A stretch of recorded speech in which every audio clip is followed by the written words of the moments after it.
കർത്താവിൽ പ്രിയ സഹോദരങ്ങളെ,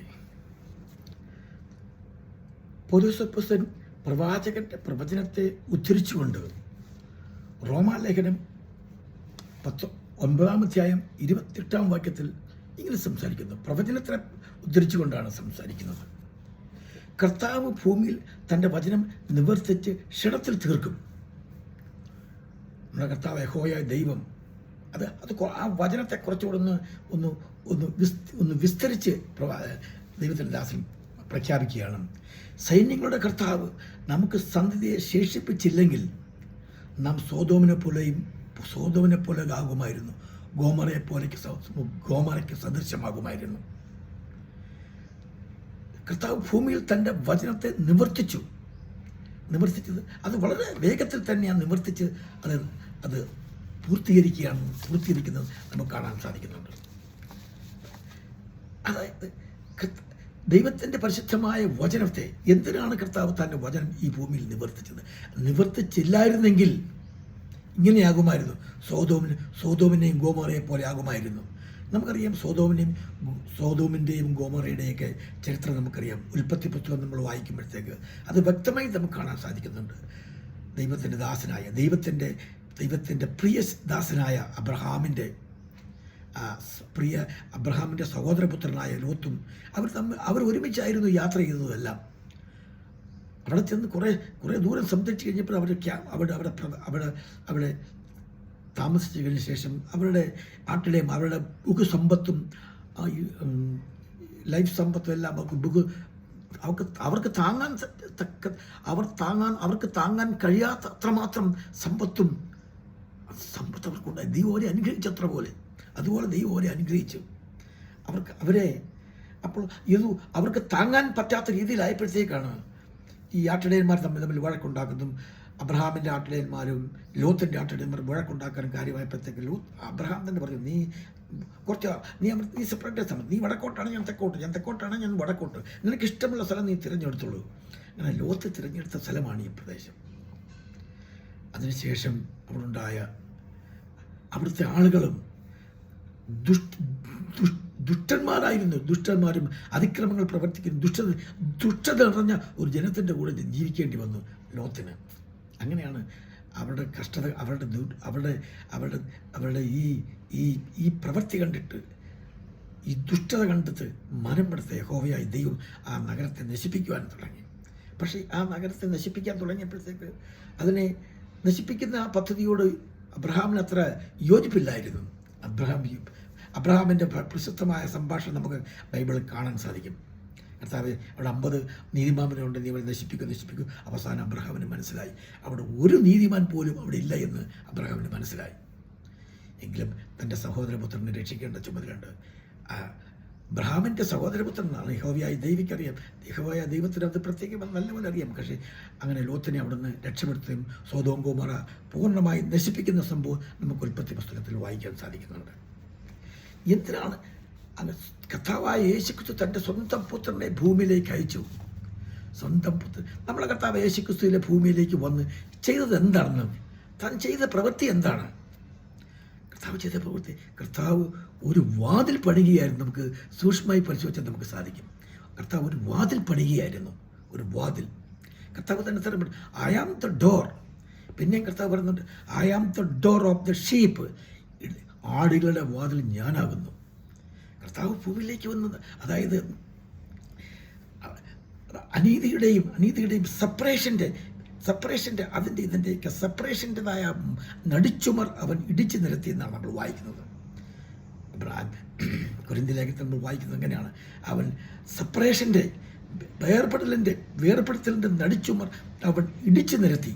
എന്നിട്ട് അവനൊരു വാതിൽ പണിഞ്ഞു. വാതിലൂടെ ഞാൻ വാതിലാകുന്നു, എന്നിലൂടെ കടക്കുന്നവർ മാത്രം രക്ഷപ്പെടും എന്ന് കർത്താവ് ദൈവത്തിൻ്റെ ദാസനോട് പറയുന്നുണ്ട്. ഞാൻ വാതിലാകുന്നു എന്നിലൂടെ കടക്കുന്ന. നമുക്കത് സുവിശേഷം നമ്മൾ വായിക്കുമ്പോൾ നമുക്കത് കാണാൻ സാധിക്കും. സുവിശേഷം വായിക്കുമ്പോൾ ഒരു വാതിലിൻ്റെ കാര്യത്തെക്കുറിച്ച് പ്രത്യേകം പറയുന്നുണ്ട്. 10 കന്യകമാരുടെ സുവിശേഷത്തിൽ നാം വായിക്കുന്ന 10 കന്യകമാർ, അവർ 10 പേരും വന്നു. മണവാളൻ തക്ക സമയത്ത് വന്നില്ല. അവരവന് വേണ്ടി കാത്തിരുന്നു. പിന്നെയും വന്നു. 10 പേര് വന്നതിൽ 9 പേർക്ക് മണവാളിൻ്റെ കൂടെ പാർക്കുവാൻ, മണവാളിൻ്റെ കൂടെ ചേരുവാൻ 5 പേർക്ക് മാത്രമേ സാധിച്ചുള്ളൂ. അത് കഴിഞ്ഞ ശേഷം 5 പേര് വന്നു. അവരെന്തിനാണ് പോയെന്നതും എന്താണ് അവരുടെ ലോഭം എന്താണെന്നൊക്കെ നമുക്ക് സുവിശേഷത്തിൽ വായിക്കാൻ സാധിക്കുന്നുണ്ട്. അവർക്ക് ദൈവത്തിനോടുള്ള സ്നേഹമില്ലായിരുന്നു, ബാഹ്യപ്രകടനങ്ങൾ മാത്രമായിരുന്നു. ഹിപ്പോക്രൈറ്റ്സ് ആയിരുന്നു അവർ. സ്നേഹം ഇല്ലാതിരുന്നിട്ടും ഉണ്ട് എന്ന് പ്രകടിപ്പിക്കുന്നു. അത് എന്തെങ്കിലും ഇല്ലെങ്കിൽ അത് ഉണ്ട് എന്ന് പ്രകടിപ്പിക്കുന്നതാണ് ഹിപ്പോക്രാറ്റ്സ് എന്ന് പറയുന്നത്. അത് രണ്ടാമത് വന്ന് കർത്താവ് വന്ന് കഥയിൽ ഡോറിൽ വന്ന് മുട്ടി. ഞാൻ നിങ്ങളെ അറിയുന്നില്ലെന്നാണ് പറയുന്നത് കർത്താവ്. ദൈവത്തിൻ്റെ വാതിലൂടെ കടക്കുവാൻ നിയോഗിക്കപ്പെട്ടവർക്ക് മാത്രമേ അതിലേക്ക് സഹായിക്കത്തുള്ളൂ. അതിനുവേണ്ടി നമ്മൾ എന്താണ് ചെയ്യേണ്ടതെന്ന് നമുക്ക് ദൈവത്തിൻ്റെ പരിശുദ്ധമായ വചനമൊക്കെ നമ്മളെ നന്നായി പഠിപ്പിക്കുന്നുണ്ട്. നമുക്കറിയാമല്ലോ, അബ്രഹാം കർത്താവ് ജനിക്കുന്നതിന് ഏതാണ്ട് 2200 വർഷങ്ങൾക്ക് മുൻപ് ജനിച്ച ഒരു വ്യക്തിയായിരുന്നു അബ്രഹാമിൻ്റെ അബ്രഹാം കർത്താവുമായുള്ള സ്നേഹത്തിൻ്റെ ഓരോ സംഭാഷണങ്ങളൊക്കെ നമുക്ക് നന്നായി അറിയാം. Hallelujah, hallelujah, praise the Lord, praise the Lord. അബ്രഹാമിനെ യഹോവയായ ദൈവം അബ്രഹാമിനെ വിളിച്ച് വേർതിരിച്ചിട്ട് തൻ്റെ പദ്ധതികളെല്ലാം അവസാനിച്ചു. നമ്മളെ കർത്താവായ പിതാവായ ദൈവത്തിന് അബ്രഹാമിനോട് ഇത്രമാത്രം സ്നേഹം ഉണ്ടാകാനുള്ള കാരണം എന്താണെന്ന് നിങ്ങൾ എന്തെങ്കിലും പരിശോധിച്ച് നോക്കിയിട്ടുണ്ട്? അബ്രഹാമിൻ്റെ വിശ്വാസത്തെക്കുറിച്ച് നമുക്ക് അനലൈസ് ചെയ്തിട്ടുണ്ടോ? അബ്രഹാം ഇത്രമാത്രം യഹോവയായ ദൈവം ഇത്രമാത്രം സ്നേഹിക്കുവാനുള്ള കാരണം എന്താണെന്ന് നമ്മളൊന്ന് അനലൈസ് ചെയ്യും. അബ്രഹാമിൻ്റെ വിശ്വാസം എന്തും, God is righteous in the making the sinners righteous. God is righteous in making the sinners righteous. ഇതായിരുന്നു അബ്രഹാമിൻ്റെ വിശ്വാസം. യഹോവയായ ദൈവത്തിന് പാപികളെയും നീതീകരിക്കാൻ കഴിയും. ദൈവത്തിന് പാപികളെ നീതീകരിക്കാൻ കഴിയും. അതായിരുന്നു അബ്രഹാമിൻ്റെ വിശ്വാസം. പാപികളെ നീതീകരിക്കാൻ, ഗോഡ് ഈസ് റൈച്ചസ്, ദൈവം നീതിമാനാണ്. എന്തിന്? പാപികളെയും നീതീകരിക്കത്തക്കണം നീതിയുള്ളവനാണ് കർത്താവ്. പാപികളെയും നീതീകരിക്കാൻ തക്കണം എന്ന് പറയുമ്പോൾ ആ വിശ്വാസത്തിൻ്റെ പ്രത്യേകത എന്താണ്? God is righteous in making the sinners righteous. അവരെ നീതിമാനാക്കാൻ യഹോവയായ ദൈവത്തിന് കഴിയും. ആ വിശ്വാസത്തിൻ്റെ അടിത്തട്ടെന്ന് പറഞ്ഞാൽ സ്വന്തം പുത്രൻ. നമ്മുടെ റൈച്ചസ്നെസ് എന്താണ്? നമ്മുടെ നീതി എന്താണ്? നമ്മുടെ നീതി? നമ്മുടെ നീതി കർത്താവിൻ്റെ നീതിയാണ്. നമ്മുടെ കർത്താവായ യഹോവയായ ദൈവം തൻ്റെ പുത്രനെ ഭൂമിയിലേക്ക് അയച്ച് അവനാണ് നമ്മുടെ നീതി. He is our righteous. He is our redemption എന്നാണ് പൗലോസ് അപ്പോസ്തലൻ പറഞ്ഞത്. അപ്പം കർത്താവിൻ്റെ നീതി എന്താണ്? കർത്താവ് നീതി സ്ഥാപിച്ചത് സ്വന്തം പുത്രനെ ഭൂമിയിലേക്ക് അയച്ചാണ് നീതി സ്ഥാപിച്ചതെന്ന് കർത്താവായ യഹോവയായ ദൈവം തൻ്റെ പുത്രനെ ഭൂമിയിലേക്ക് അയക്കുന്നതിന് എത്രയോ 1000 വർഷങ്ങൾക്ക് മുമ്പ് മനസ്സിലാക്കിയ ഒരു വ്യക്തിയായിരുന്നു അബ്രഹാം. അതുകൊണ്ടാണ് അബ്രഹാമിനോട് നമ്മുടെ യഹോവയായ ദൈവത്തിന് ഇത്രമാത്രം സ്നേഹം ഉണ്ടാകാൻ കാരണമെന്നാണ്. തൻ്റെ പുത്രനെ മഹത്വീകരിക്കുന്നുണ്ട്. അതുകൊണ്ട് കർത്താവ് അവനോട് വാഗ്ദാനങ്ങളൊക്കെ കൊടുത്തു. ഞാൻ നിന്നെ അനുഗ്രഹിക്കും, ഞാൻ നിന്നെ ഭൂമിയിൽ ഒരു അനുഗ്രഹമാക്കും, നീ അനേകം ജാതികളുടെ പിതാവാകും, അനേകം പ്രഭുക്കന്മാർ നിന്നിൽ നിന്ന് ഉത്ഭവിക്കും. ഇതെല്ലാം കേട്ടപ്പോൾ ഇപ്പോൾ കർത്താവ് അബ്രഹാം പറഞ്ഞു, കർത്താവ് എനിക്ക് മക്കളൊന്നുമില്ലല്ലോ, ഇതെല്ലാം ഞാൻ എങ്ങനെ വിശ്വസിക്കും കർത്താവെ? ഉടനെ പുറത്ത് കൊണ്ടുപോയിട്ട് കാണിച്ചു, അനേകായിരം നക്ഷത്രങ്ങളെ കാണിച്ചു. ഞാൻ ഇതുപോലെ നിന്റെ സന്ധ്യതയാക്കും, തീരത്തെ മണൽത്തരികൾ അതുപോലെ നിന്റെ സന്ധ്യതയാക്കും. ഇതൊക്കെ ഞാൻ എങ്ങനെ വിശ്വസിക്കും കർത്താവെ ചോദിച്ചപ്പോൾ യഹോവയായ ദൈവം കൽപ്പിച്ചത് എന്താണ്? യഹോവയായ ദൈവം അബ്രഹാമിനോട് തൻ്റെ പുത്രൻ്റെ മഹത്വീകരണത്തിൻ്റെ പ്രതീകങ്ങളെയാണ് ഒരു ബലിപീഠം പണിയുവാനും പറഞ്ഞു. നീ ഒരു ബലിപീഠം പണിയോ?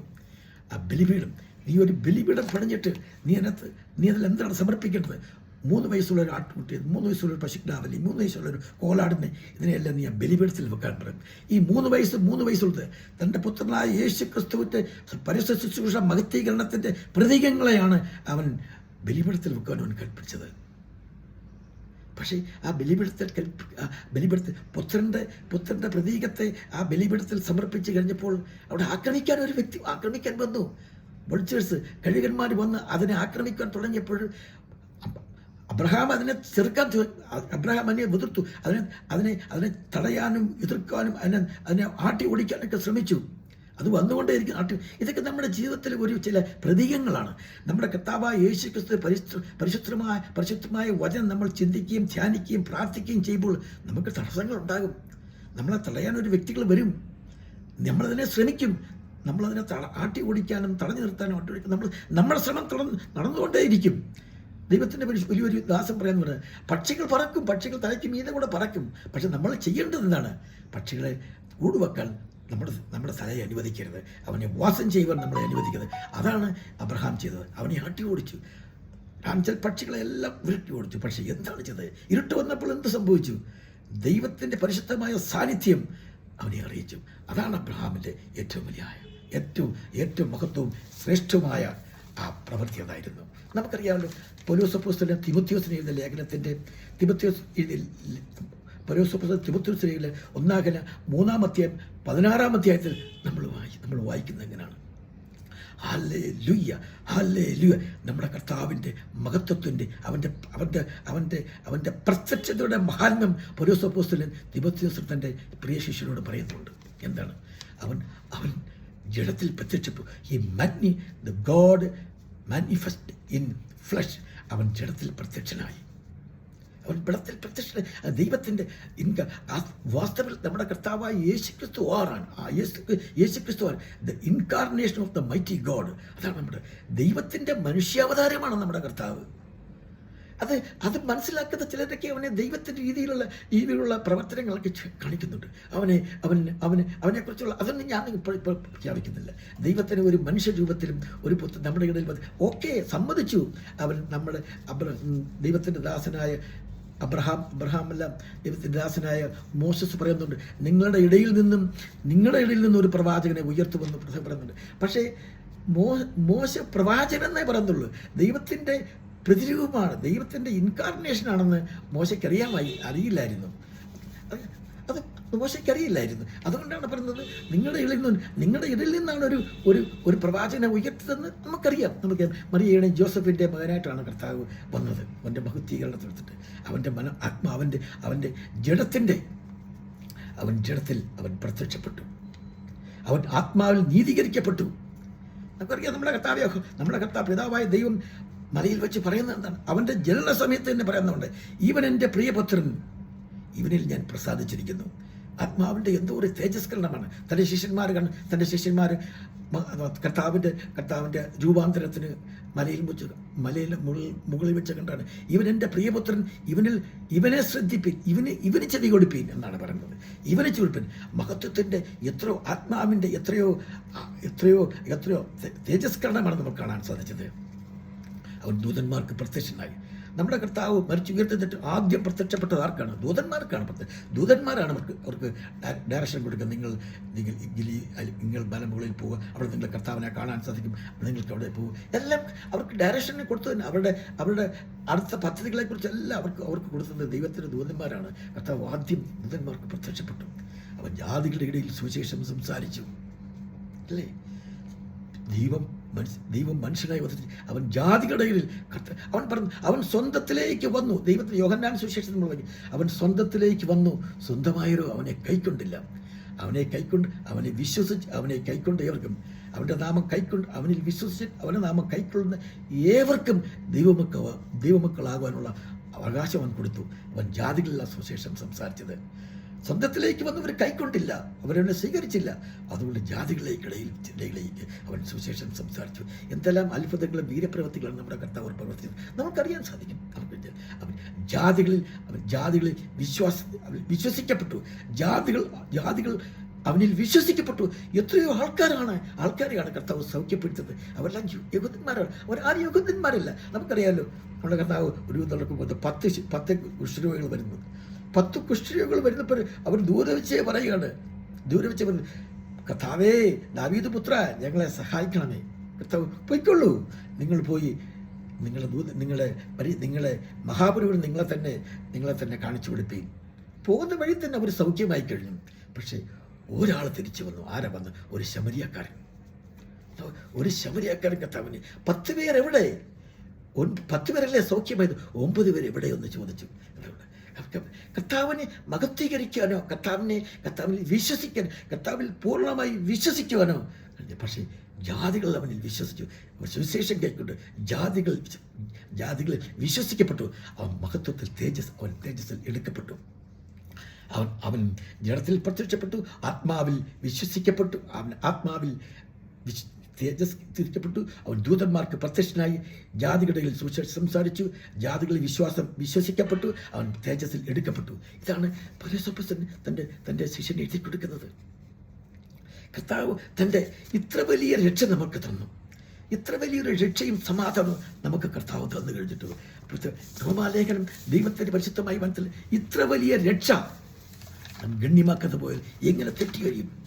പൗലോസ് പറയും, നമ്മൾ ഓരോരുത്തരും പറയുന്നത് ഇത്ര വലിയൊരു രക്ഷ, ഇത്ര വലിയ രക്ഷ അവൻ നമുക്ക് തന്നു. ഇത്ര വലിയ രക്ഷ നാം ഗണ്യമാക്കാതെ പോയാൽ നമ്മൾ എങ്ങനെ തെറ്റി കഴിയും?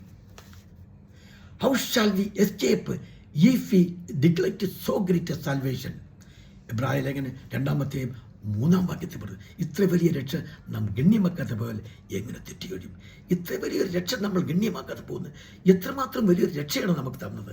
നമ്മൾക്ക് എന്തെങ്കിലും വിട്ട് കഴിഞ്ഞാൽ നമുക്ക് എന്തെങ്കിലും രക്ഷയോ നമുക്ക് രോഗശാന്തിയോ നിങ്ങൾ സമാധാനം നമ്മൾ എവിടേക്കാണ് ഒഴുകിപ്പോകുന്നത്? എവിടേക്കാണ് നമ്മൾ പോകുന്നത്? ആരെയൊക്കെയാണ് നമ്മൾ കാണാൻ പോകുന്നത്? എന്തൊക്കെയാണ് നമ്മൾ ചെയ്യാൻ ചെയ്യുന്നത്? നമ്മൾ പൈസ കൊടുക്കും, നമ്മൾ ഡീൽ ഉറപ്പിക്കുന്നു. എൻ്റെ കർത്താവ് എനിക്കിതെല്ലാം സാധിച്ചു തരുവാണെങ്കിൽ ഞാൻ ഇത് ചെയ്തേക്കാം, ഇത് ചെയ്തേക്കാം. കർത്താവ് എന്നാൽ രക്ഷ പൗലോസ് ഇത്ര വലിയ രക്ഷ, ഇത്ര വലിയ രക്ഷ നാം ഗണ്യമാക്കാതെ പോയാൽ നാം എങ്ങനെ തെറ്റി കഴിയും? അപ്പോൾ നമ്മൾ അതുകൊണ്ട് ചെയ്യേണ്ടത് എന്താണ്?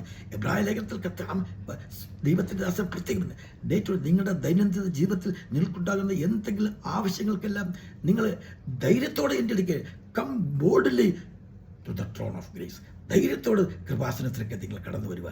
നിങ്ങളെ സഹായിക്കാൻ കർത്താവ് റെഡിയായിട്ടിരിക്കുന്നു. കർത്താവ് മുടിയനായി പോത്തന്നെ കാത്തിരിക്കുന്ന പോലെ നമ്മുടെ ഓരോരുത്തരെയും വനവനായി അവൻ കാത്തിരിക്കുകയാണ്. അവൻ എപ്പോഴാണ് വരുന്നത്? അവനെ സ്വീകരിക്കാൻ വേണ്ടി അവൻ തയ്യാറായിട്ട് നിൽക്കണം. നമ്മുടെ ഹൃദയങ്ങൾ തുറന്ന് നമ്മുടെ ഹൃദയത്തിലെ ദുഃഖങ്ങളും വേദനകളും നമ്മൾ ഒരു സങ്കോചവും കൂടാതെ അവൻ്റെ അടുത്തേക്ക് എടുക്കുക. ഒരു അല്പസമയം ജീവിതത്തിൽ നമ്മൾ എത്രയോ സമയം നമ്മൾ പാഴാക്കി കളയുന്നുണ്ട്. അതുകൊണ്ട് നമ്മുടെ ജീവിതത്തിൽ നമ്മൾ പാഴാക്കി കളയുന്ന ഒരു അല്പസമയം നമ്മളെടുത്ത് നമ്മൾ കർത്താവുമായി ഒരു പേഴ്സണൽ ബന്ധം സ്ഥാപിക്കാൻ ഒന്ന് ശ്രമിച്ചു നോക്കാൻ എന്ത് പറ്റിപ്പോകും? ഒരു പക്ഷേ 1-2 ദിവസം നിങ്ങളുടെ പ്രാർത്ഥന കൈക്കൊള്ളുന്നിരിക്കുക. നമുക്കറിയാമല്ലോ, ഒരു വിധവയായ സ്ത്രീ ഒരു രാജാവിൻ്റെ അടുത്ത് പോകുന്നത് എത്രയോ ദിവസമാണ് അവർ പോകുന്നത്. എന്നിട്ടൊന്നും രാജാവ് അവരുടെ തീരുമാനത്തെ എടുക്കുക പോലും ചെയ്യുന്നില്ല. കാണുകയോ തീരുമാനം എടുക്കുകയോ ഒന്നും ചെയ്യുന്നില്ല. പക്ഷേ അവർ നിർത്തുന്നില്ല. പിന്നെയും പോയി അവസാനം രാജാവ് തന്നെ തീരുമാനിക്കുകയാണ്. എത്രയോ നാളായി ഈ കുട്ടി. നമ്മൾ കർത്താവിൻ്റെ അടുത്ത് പ്രാർത്ഥിക്കുമ്പോൾ എത്രയോ ദിവസമായി കർത്താവെ ഈ കുട്ടി എൻ്റെ അടുത്ത് കണ്ണീരൊഴുക്കുന്നു. അവിടെ ഭർത്താവിന് വേണ്ടി പ്രാർത്ഥിക്കുന്നു, അവരുടെ ഭാര്യയ്ക്ക് വേണ്ടി പ്രാർത്ഥിക്കുന്നു, അവൻ്റെ കുഞ്ഞുങ്ങൾക്ക് വേണ്ടി കണ്ണീരൊഴുക്കി പ്രാർത്ഥിക്കുന്നു. ലോകമെല്ലാം ഉറങ്ങുമ്പോൾ അവനിതാ എഴുന്നേറ്റ് പ്രാർത്ഥിക്കുന്നു, അവൻ കണ്ണീരെടുക്കുന്നു. എനിക്ക് അവനെ ശ്രദ്ധിക്കട്ടെ, അവൻ ആരായാലെന്തോ എന്നോടല്ലേ പ്രാർത്ഥിക്കുന്നത്, ഞാൻ അവരോട് ചെയ്യണ്ടേ? നമ്മുടെ കർത്താവ് എത്ര ദയാലുവായ കർത്താവാണെന്ന് അപ്പോൾ നിങ്ങൾക്ക് മനസ്സിലാവും. കണ്ണീരൊഴുക്കുമ്പോൾ, കണ്ണീർ തൂകുമ്പോൾ മനസ്സിലാക്കി. ഞാൻ നിങ്ങളോട് ഒരു സംശയം ചോദിക്കുകയാണ്. കർത്താവ് എന്തിനാണ് ബഥാനിയിൽ മാർത്തയുടെ മറിയയുടെ വീട്ടിൽ ചെന്നത്? എന്തിനാണ്? ലാസറിനെ ഉയർത്തെഴുന്നേൽപ്പിക്കാനല്ല ചെന്നത്. പിന്നെ എന്തിനാ കർത്താവ് അവിടെ മറിയിരുന്ന് കരഞ്ഞപ്പോൾ മാർത്തയുടെ കൂടെ ഇരുന്ന് കരയാൻ കാരണം? എന്തിനാ കരഞ്ഞത്? എന്തിനാ കരയേണ്ട? ഒരു ഷുവർ അജണ്ടയുണ്ടായിരുന്നു. ഞാൻ ലാസറത്തെ ഉയർത്തും. അതുകൊണ്ട് അതിനാണ് അവിടെ വന്നത്. പക്ഷേ എന്തുകൊണ്ടാണ് കർത്താവ് പോയി മറിയെടുത്തത്? അവൻ്റെ ലവിങ് കൈൻഡ്, അവൻ്റെ ഹൃദയം അതാണ്. കണ്ണുനീർ തൂകുമ്പോൾ അവരുടെ കൂടെ ഇരുന്ന് കരയുവാനും കണ്ണുനീർ തൂകുന്നവൻ്റെ കണ്ണുനീർ തുടയ്ക്കുവാനും ഒരു കർത്താവ് നമുക്കുണ്ടെന്ന് നിങ്ങൾ അറിയുക. നിങ്ങൾ എങ്ങും പോകേണ്ട ആവശ്യമില്ല. നിങ്ങളുടെ മുറിയിൽ നിങ്ങൾ സ്വസ്ഥമായിരിക്കുമ്പോൾ, നിങ്ങളുടെ കുഞ്ഞുങ്ങൾ ഉറങ്ങുമ്പോൾ, ഭർത്താവ് ഡ്യൂട്ടിക്ക് പോകുമ്പോൾ, ഭാര്യ സ്വസ്ഥമായി രോഗമനസ്സിൽ കിടക്കുമ്പോൾ ഒരു മുടിയിൽ പോയിരുന്നുണ്ട്. ഒരു സ്വസ്ഥമായി അല്പനേരം നിങ്ങളുടെ കർത്താവിനോട് പ്രാർത്ഥിച്ച് നോക്കി. അത്ഭുതങ്ങൾ നിന്റെ മുമ്പ് എനിക്കും അത്ഭുതങ്ങൾ ഉണ്ടാകും. നിന്റെ ജീവിതത്തിൽ അത്ഭുതങ്ങൾ ഉണ്ടാകും. പക്ഷേ അത് പേരിന് വേണ്ടിയോ അല്ലെങ്കിൽ മറ്റൊരാൾ പറഞ്ഞ് പ്രാർത്ഥിക്കാൻ വേണ്ടി ഞാൻ പ്രാർത്ഥിക്കുന്നു, അങ്ങനെയല്ല. നിന്റെ ഹൃദയത്തിൽ തകർന്നു നുറുങ്ങിയിരിക്കുന്ന ഹൃദയത്തെ നീ ഒരിക്കലും നിരസിക്കുകയില്ലെന്ന് സത്യം നീ മനസ്സിലാക്കുക. വചനം മനസ്സിലാക്കുന്നതിന് മാത്രമേ ദൈവത്തിൻ്റെ അടുത്ത് വന്ന് എന്തെങ്കിലുമൊക്കെ ലഭിക്കാൻ സാധിക്കത്തുള്ളൂ. നിനക്ക് വചനം അറിയില്ലെങ്കിൽ കർത്താവേ, നീ വെറുതെ ഇരുന്ന് കണ്ണുനീരൊഴുക്കി കർത്താവിൻ്റെ മുമ്പിൽ, കർത്താവേ ഇവന് വചനം അറിയത്തില്ല, ഇവൻ്റെ മനസ്സിലേക്ക് ചില ദുഃഖങ്ങളും വേദനകളും എല്ലാം ഞാൻ മനസ്സിലാക്കുന്നുണ്ട്. കാര്യം നിന്റെ ഉള്ളിലുള്ള ചിന്തകളെ മനസ്സിലാക്കുവാൻ കഴിവുള്ള ഒരു കർത്താവാണ് നമ്മുടെ കർത്താവ്. അവൻ നിന്റെ ഉള്ളിൽ ഏത് ചിന്തകളാണുള്ളത്, ഏത് ഭാരത്തിലാണ് നീ പ്രയാസപ്പെടുന്നത്. അവന് പറയാനുള്ള വാക്കുകൾ അറിയില്ല, അവന് പറയാനുള്ള സംസാരശേഷിയില്ല. കർത്താവ് നിന്റെ ഭാവങ്ങളെ അറിയും, നിന്റെ വേദനയെ അറിയും. അതിനുവേണ്ടി നമുക്കൊരുങ്ങാം. ദൈവമായ കർത്താവ് നമ്മളെ ഓരോരുത്തരും സഹായിക്കുമാറാകട്ടെ. ആമേൻ.